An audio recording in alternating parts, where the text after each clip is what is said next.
for some reason, many school districts nowadays are not respecting parental rights, and it's a long-standing right that has been affirmed over the years by the United States Supreme Court, and actually just reaffirmed last month in a case called Mahmoud versus Taylor.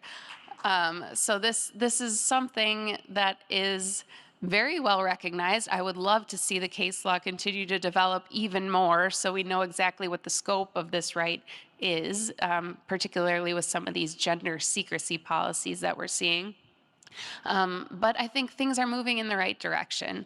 And that, by the way, that constitutional right of parents to direct the upbringing of their children, and I'm guessing we have several parents in this room too, that has to do with directing the care, the upbringing, the education, and it includes the religious upbringing of your child as well. So, for example, the Parent Bill of Rights that we tried to get passed in Wisconsin had to do with the right of the parent to select the name and pronouns of their child when they were in school, the right to direct the religious upbringing of their child.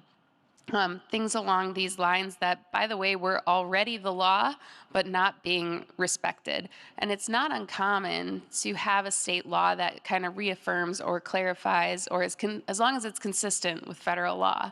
Unfortunately, our governor vetoed that law in Wisconsin.